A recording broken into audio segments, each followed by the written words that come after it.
is really the only kind of athlete that matters these days. I think it is, honestly. Matt, stop. I know, I saw. All right. Welcome to Practical Shooting After Dark. You guys know the deal. Everybody comes here with, topics to talk about. On deck tonight, we have Mr. Hopkins. Hi. Mr. Park. Hello. Mr. Turner. Hi. Mr. Kim. I should say Professor Kim. I'm sorry. Thank you. You didn't do 13 years in engineering school to be called Mr. Whatever. However long. You get 3 degrees for that, right? I have no idea. I get like minors with it, like physics and mathematics minor. Yeah, it's just, all right, guys. Well, everybody knows the deal. Everybody comes with something fun. So, who'd like to go first? Who's got something strong to lead off with?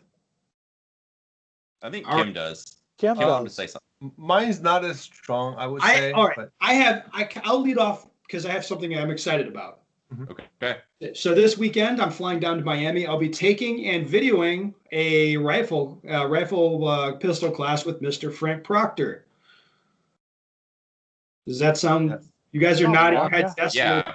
Yeah. Frank is quite excellent. To plug Training Group, there's an interview Ben and I did with Frank that's, I don't know, like an hour and a half, something like that. That was quite good. But yes. Yeah. So, Frank's awesome. We talked in the last show about off season. So it's not really my job description that I have to be good with a rifle for the most part. So it's like, hey, the off season is a perfect time to go do something a little different. I'm going to be in a tactical Timmy class. The weekend warrior guys are coming out, shoot the rifle a little bit. I'll shoot a Glock with a dot on it a little bit in the class, get some video. And I'm looking forward to it because it's just going to be a nice, fun, laid back time, doing things a little differently than what I normally do. So I'm really looking forward to it. And Frank's like a genuinely nice dude. So He is. yeah, there's really no downside to this. That and staying on South Beach, Miami, it's not too bad in December, I don't think. I was gonna say Miami. That's not bad either. Yeah, it's going to be all right. They got some pretty slamming food there, so I'm definitely excited about it. And the footage will be coming to Training Group as well. So awesome. I get to win big, and everybody else wins a little bit too if they're a Training Group member, if they want to watch that footage. I'll be wearing a hat cam for the drills. I'll be videoing the instruction with a lav mic, so it'll be nice, good audio. And I'm looking forward to it for sure. Good. Very nice. Now Mr. Kim, Professor, Yes, take it away. My topic is somewhat connecting to yours. Oh. So I wanted to share a little bit of the experience I had on the last match. It's called two-gun practical rifle or two-gun practical match. And there's 2 more matches. I wanted to shoot one of them, but I have hip issue right now, so I can't move. So I'm not shooting it, which is in a coming week or next weekend. It's also two-gun match. And then there's another match that's going to be most likely in April that Max Leo Grandes is now helping with the match, working, design rules, stuff like that. So there's going to be multi-day match there. I heard it's going to be 2 days. So I shot this match, two-gun practical match at my local match. It's got a little bit different. As far as I know, any two-gun matches, there's no organization behind it, so the rules are different, depends on the matches. And my match had actually a lot of law enforcement, military related people too in the match. So one of the interesting thing was that you are allowed to have sling, or actually you are mandatory to have sling. There's no resting rack, so there's no rifle rack you can put on in the middle of the stage. You have to have a retention of both firearms, rifle, and pistols. So there's a specific rule, like sling is necessary, but if whatever chance sling is not there during the match, then you have to at least hold the rifle with one hand, shoot pistol one-handed only. So you have to have retention. Yes. Yeah. So basically everybody had the sling. And during the match too, like people, it's not mandatory to bag it. So just unload your clear flag into the chamber and then just use the sling the whole entire match if you wanted to. If you want to get rid of the weight, then you can definitely bag it too.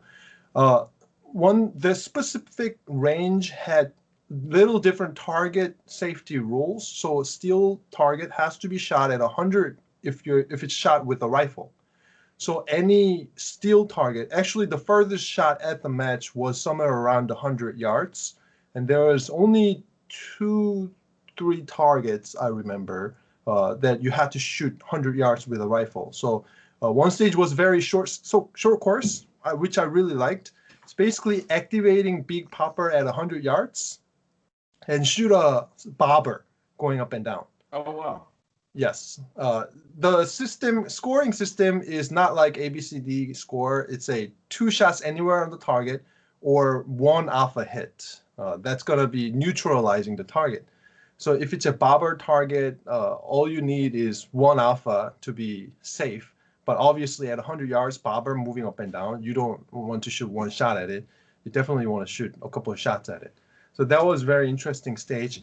And also, a couple stages were blind stage, so no walkthrough. So there's a bay, like deep into a bay, and like you have to walk in around a little bit, like isolated basically. You can't really see it further away outside of the bay, so you can't even like see it. Only the RO can go in for scoring, and only people who shot can go in and help paste. So that was an interesting stage too. So you don't know what's gonna be there inside the bay. So again, the rule is if there's any steel target that's close distance, so except one bay, every steel target had to be shot with a pistol.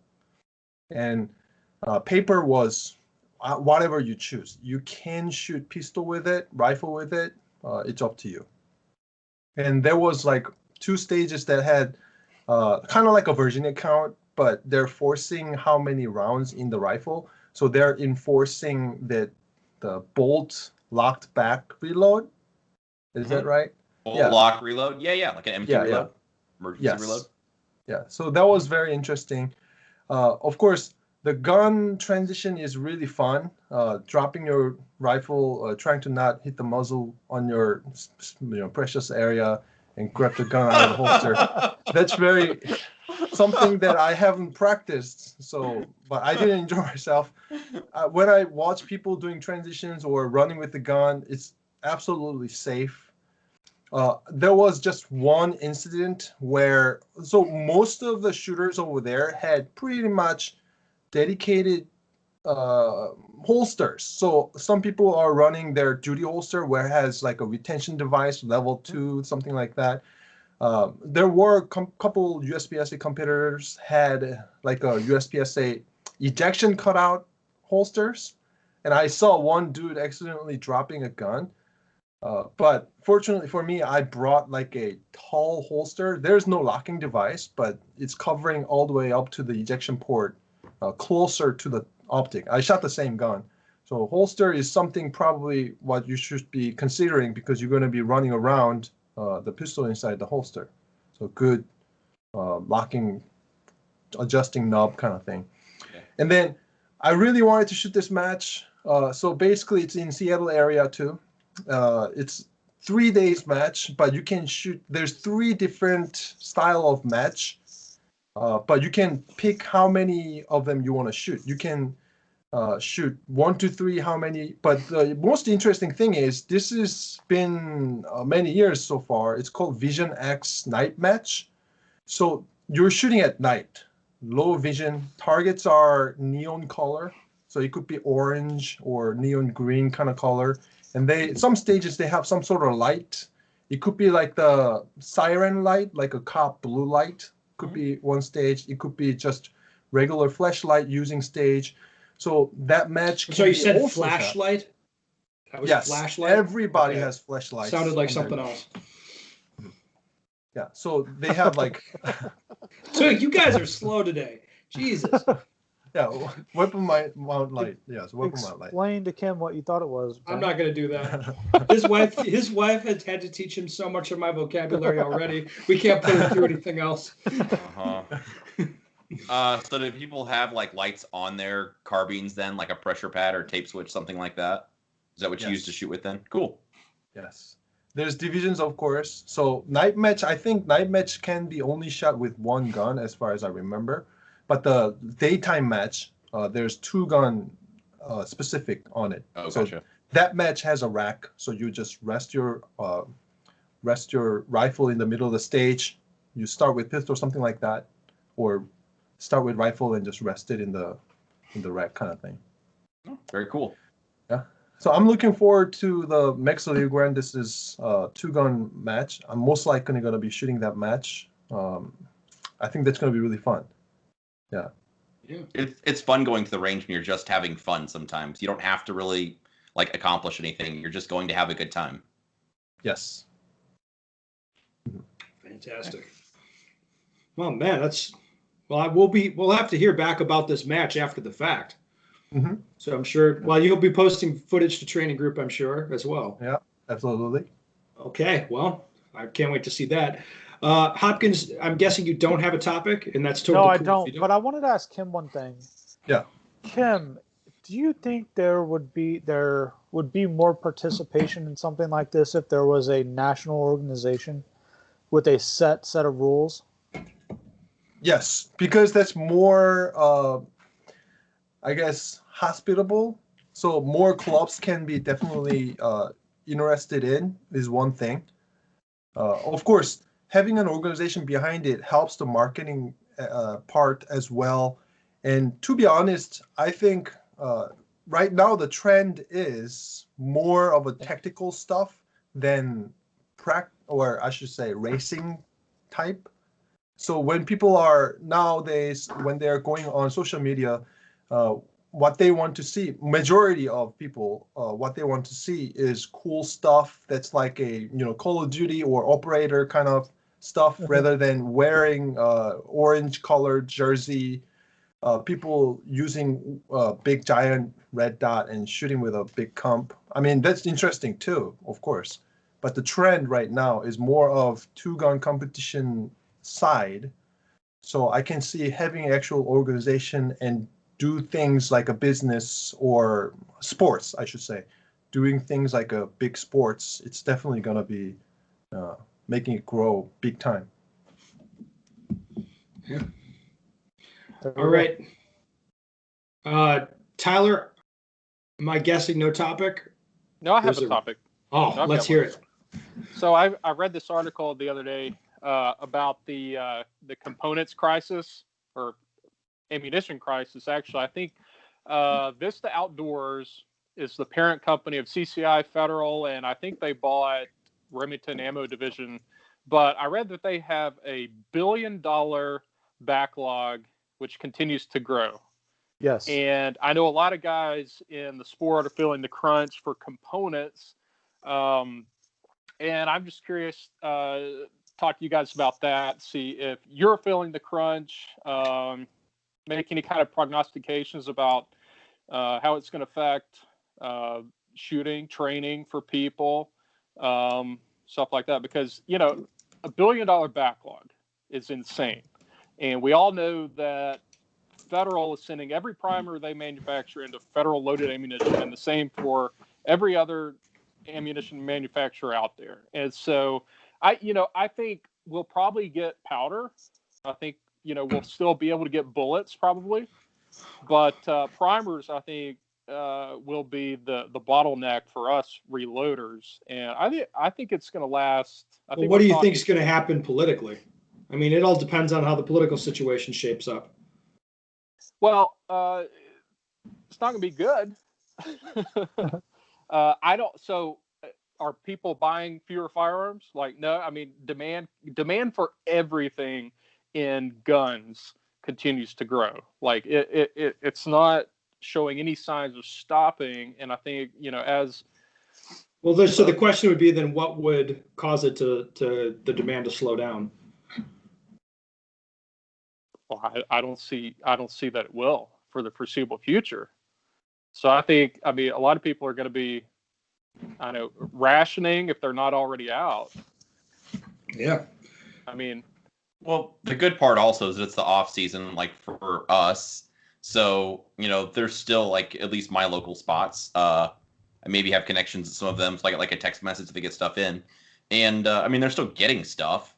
So where a lot of people right now aren't, shooting competitively, probably like, dude, my watch says it's 35 here right now. I don't have any desire to go to the range. So that's a good time to be stocking up on stuff anyway. And hopefully everybody, operates this way, but I don't buy reloading components like I buy bread and milk.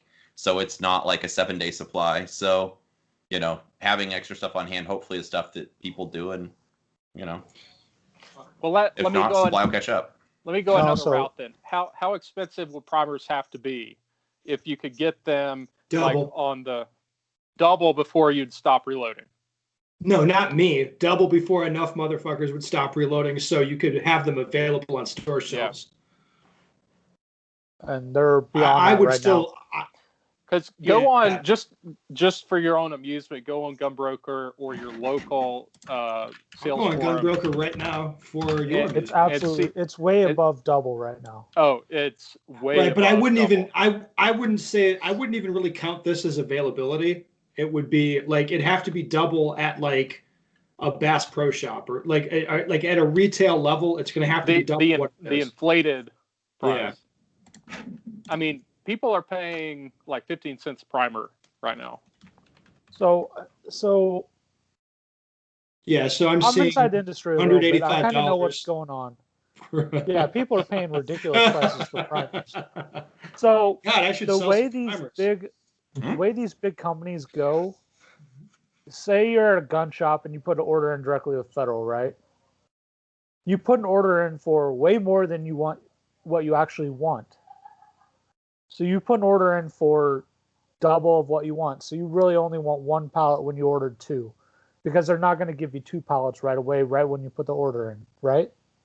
I don't. So what you're saying is they don't know what the demand is. That's what you're saying. They do not know what the actual demand is right now. Correct. And where was I going? Oh, we'll figure it out. So they put these orders in, and the people with the biggest orders get the first shipments. So if someone has a semi-truckload of ammo on order, or let's say they have 2 semi-truckloads of ammo, Federal's going to send to the biggest orders first, or whoever this is. Let's not even use names, whatever. But anybody that makes sense, like they're going to do a big order versus 1,000 small orders, right? It's just like Because less work. Scale. Yeah, it's way less work. And a lot of these companies right now are doing orders to people that are paying immediately. They're not putting stuff on terms or anything anymore. Like if they have a pallet to ship, they're expecting payment right now, and then they ship the stuff out. So the $1 billion on back order, yes, there probably is $1 billion on back order, but there's probably some amount less than that on actual demand. Mm-hmm. So you're saying it's a little artificially inflated? It's 100% artificially inflated. Idea. But also, I think the issue with people not stocking up is they came in the last 4 years. It's been historically low prices on all this stuff, right? Mm-hmm. What we would call normal. So people didn't stock up.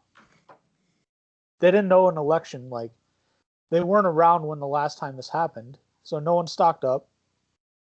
There's going to be stuff. And they're so used to these. Well, Matt, it's more than that. There's a lot of people now who have just been shooting factory ammunition their whole shooting career. Yes. If maybe they started 2 years ago and they've just been shooting factory, that's it. Yeah. So and they're in a tough spot too. Though, but during these high surges in demand, there's going to be higher prices. So if you want to stay shooting, you're going to have to realize it's going to cost more. Yeah. You're not going to be able to load for 2 cents a primer and 6 cents a bullet or 8 cents a bullet. Like you're going to be paying, instead of 8 cents a round, you're going to be paying like 15 cents a round. And then if you buy factory, it's like 60 cents a round. So you're still getting a better deal. But you are going to have to pay inflated prices if you don't have inventory on hand already. Yeah. Yeah. Do you think it's going to depress turnout and depress shooting in the next year, the next season? Yes. I don't think it will. I think people will still shoot matches. I don't think they'll. No, it will depress turnout, of course, obviously. I don't think it will.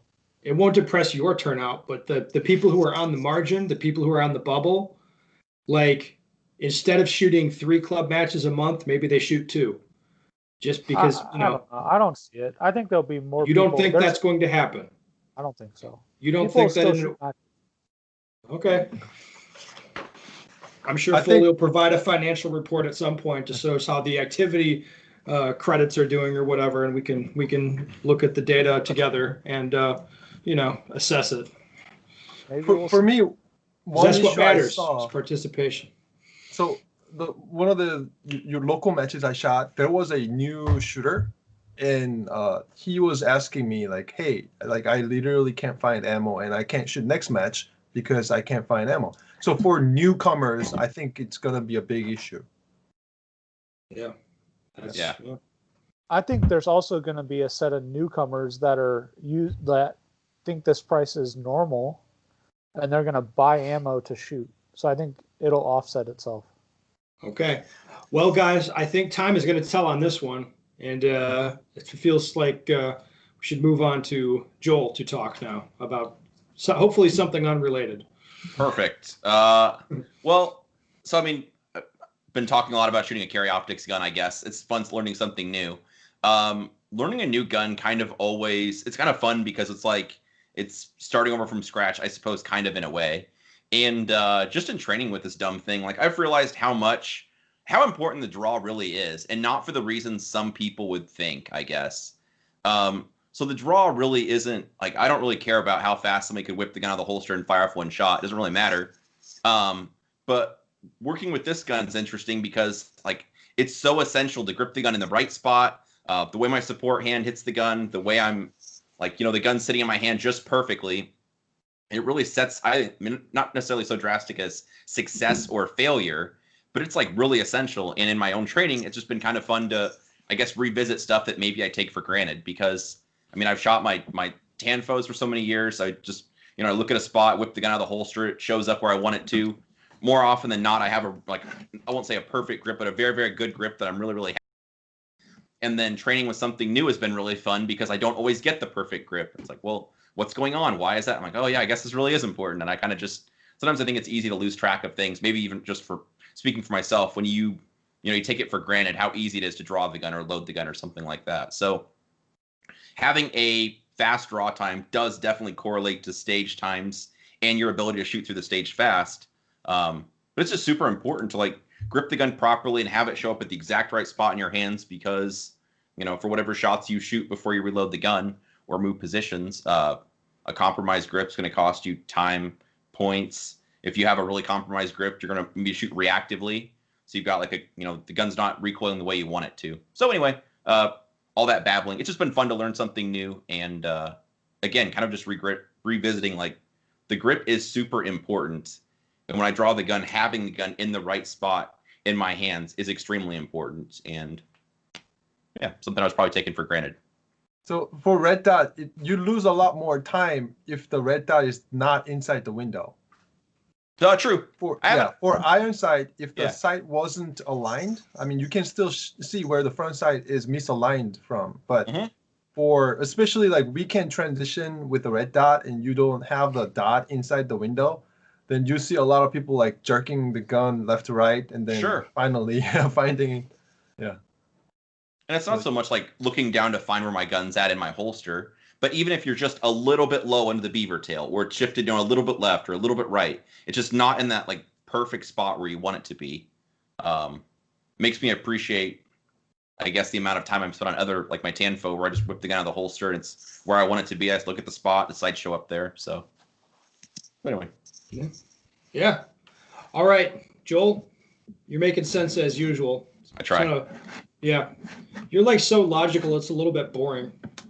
I'm sorry. You should work in some sex jokes. I like those. I feel like the Just practical shooting, Yeah. Mr. Spock.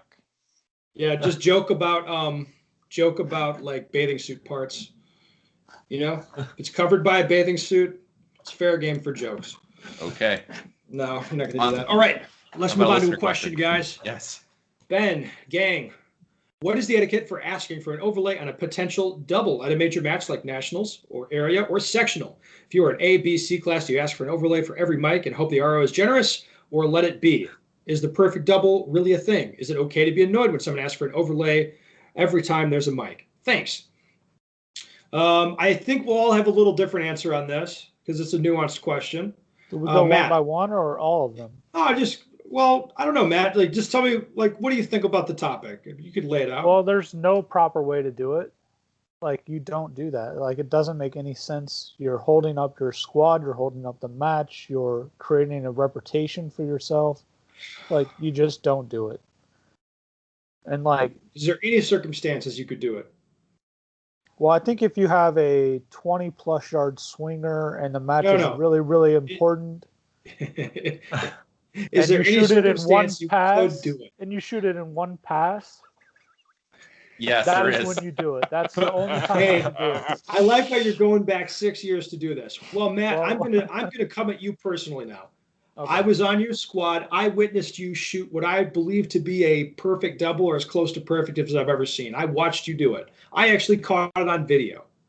Yeah. You remember this? I do remember this. This was this year. You didn't fight it at all. There was nothing I could do. I had no recourse for it. No, you didn't really have any recourse. But if they would have allowed video evidence and the RO, well, I mean, if the RO was allowed to look at the video, they would have seen it the way I saw it. Because I thought you had a double. Then I went and I looked at the video that I shot, and I'm like, yes, that's definitely a double, just based on the circumstance of like based on what's shown in the video. Like I determined, like, without doubt that you'd shot a double. You remember what I'm talking about? Yeah, no, I remember the exact target, stage, everything. So if you'd had the tools to fight that, like if the video had been allowed and you'd have fought that, I wouldn't have thought any less of you, to be honest. Yeah, but like looking at the target, and there wasn't even a hint of a second ring or oblong or anything. Like there was literally nothing there. I understand. Had the video been allowed and you fought it, would you have been wrong to do so? I guess not. No, like it. I mean, it was there. Like, are there any other circumstances you're not wrong?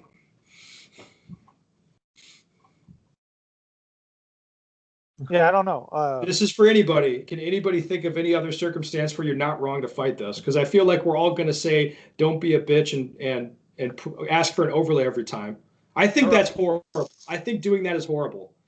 I think that's if you do it just as a matter of course, yes. Like that's just your habit or your procedure every time you have a mic, yeah, that's unsportsmanlike. It is. It's a dick move. Yeah, and you're going to be known for that behavior. Well, no. Well, how about this? What if you get it? What if you get a double? People That's why they do this. That's why. I'll tell you guys a story. This is going back a while. This is going back like 15 years when I was an RO at my section match. And I watched, a guy plugged one into the dirt. Like he was transitioning activator, static target, then moving target. He shot the activator, and then he dragged the gun right through the low static target, and it was one alpha and one miss. I watched his shots go into the dirt. I didn't argue with the guy. I was just like, yeah, I just see one hole. He went to the range master. The range master flipped it and overturned it because of the close range of the target, I think. And the guy picked up a division win because of this. I watched that happen, and it happened on a target that I called a mic. And to this day, I was wrong for not fighting harder with the range master because I let the range master make the call. I shouldn't have. I should have argued with him. Like, this stuff can be a big deal because the guy on the other end of that, the guy who had the division championship taken away from him at that match, that guy quit practicing forever. Never started again. He quit, essentially. This can have big effects on people. So, letting someone do this stuff is not cool. What if you get it? Yeah, I mean, you got two kind of issues at play. People do it for two reasons. Like, either it's just the culture that's been cultivated where they shoot in their region, or they do it because sometimes it works and it's worth the gamble. Either way is wrong. If that's your culture in the place you shoot, you should work to change that because it's not right. If you do it because occasionally it pays off and you run into a weak-willed RO or someone who just all shucks about it, well, then you're an asshole. Plain and simple. The other side of this is that ROs, and there was a video that USPSA put out a while back, and it's specifically about use of the overlay. I've got some bones to pick with that, but I think that wait, USPSA put out a video that you didn't agree with? Yeah. Ben, are you laughing that Tyler watched a video or USPSA put a video out? I'm laughing at the whole thing. Like USPSA put out a cheesy video, and Tyler bothered to watch it, and Tyler let himself be annoyed by stuff that was in the video, which I would have known that there'd be annoying shit in there anyway without watching it. I just saved myself the hassle and skipped the whole thing. Perfect doubles happen. It's got to be an extraordinarily rare thing to have happen statistically. Eventually, if you shoot long enough, it's going to happen to you, and you're going to get burned on one. But man, I would rather get burned on one, once or twice in my shooting career, than pick up 2, 3, 4, 5 freebies by asking for it every time. That's kind of baked into it. Like I said, it's so statistically improbable and infrequent. But I think a lot of ROs, for whatever reason, in an effort to be conciliatory or to give the shooter the benefit of the doubt, which I hate that, by the way. But I don't know if you do this, if you do have this as a practice, I think you'd probably be surprised by how often it works. How often, if you just fight it a little bit, how often you can get an RO to roll over. And it doesn't have to be on a double, an overlay call. I mean, it could be any number of calls. But if you bully ROs, or if you don't have if you don't go into this and you see some evidence that you can base your overlay call on, then you're plain and simple wrong. It is wrong. Let me say something that might be my crazy talk for like the quarter. Your behavior at matches speaks to your integrity. So let's say I shoot a stage, I unload a show clear, and I walk directly to a target. I'm not really interested in the rest of the scoring. I walk directly to a target because I thought, I'm not so sure about that. I think maybe I pulled off that target. I get there, there's one hole. I don't care what distance it is. I'm like, yep, I already suspected something was up. I look at that hole kind of carefully. Like, yep, that's only one hole. The RO walks up and he's like, oh, you want to look at this target or whatever? And he's like going to pull out his overlay. And I'm like, it's not there. You don't have to look. Like I'm pretty sure I pulled off that target. I've done that before, where like maybe I could have maybe a match I'm favored to win, or that I'm doing quite well at, or that maybe the RO knows me. Like I'm not even going to have him get out an overlay if I know it's not there. But there have also been situations where they get in a hurry, they're scoring. It's like they don't quite see it. I'm like, oh, if you don't like, I would like you to look at this target, please. If you look at it's kind of oval shape, look at the left side, whatever. And I've got some specific detail, obviously without touching the target. He pulls out, like, yeah, that actually is too. And I called it good. I can see, I can tell, articulate what I see. Then that's not unsportsmanlike at all. Like, hey, I see this. Would you look at what I see? I think there's legitimately 2 shots there. Maybe you get it, maybe you don't. But the way you conduct yourself is, what you're going to be known by. So I wouldn't want to. It's not a good look to just argue like what you're saying, regardless if you think it's there or not, or it's not there, to see if you can get something for free. This isn't. Hold on, Joel. Would you draw a distinction between a guy arguing in bad faith, a guy who just, as a matter of course, slaps down the overlay, or like once the overlay is going to argue it, versus somebody who genuinely believes, even if you can't tell the difference, if somebody genuinely believes that that the call should go a certain way, would you treat him the same way? You have to, because obviously you can't really? Speak to the way that person feels. Well, what if me watching somebody shoot, it's obvious to me the shot's not there, and that guy's like, hey, I think it went there, would you get your overlay, whatever.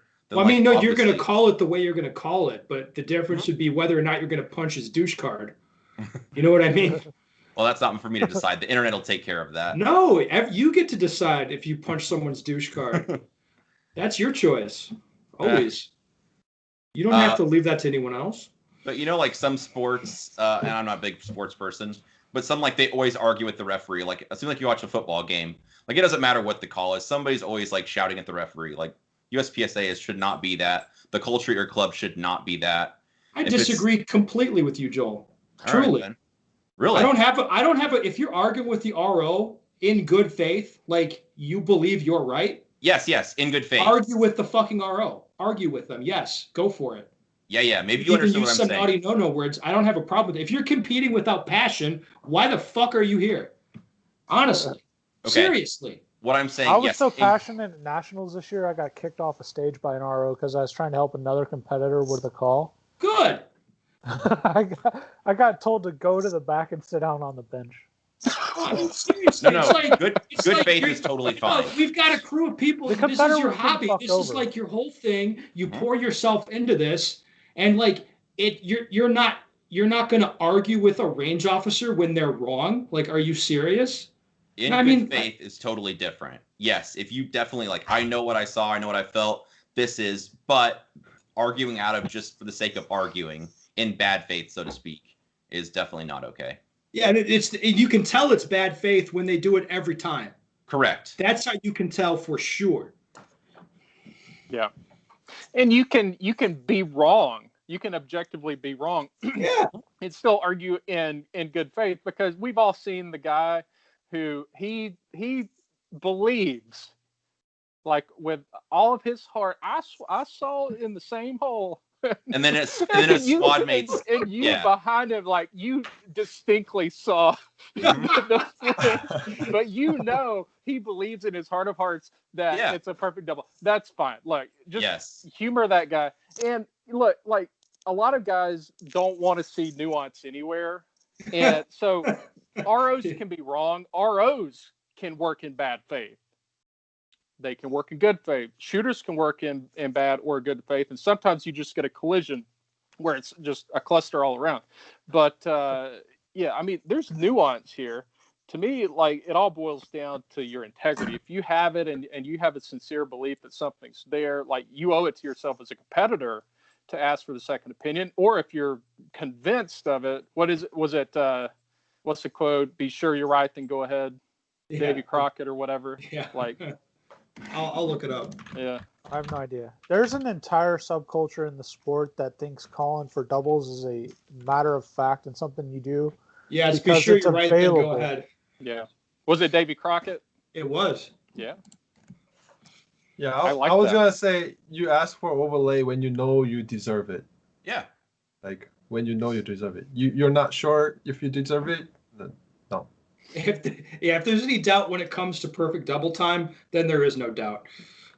So like think like on like the high plane, thinking about USPSA, like the prime ideal is that everyone always gets exactly what they earned.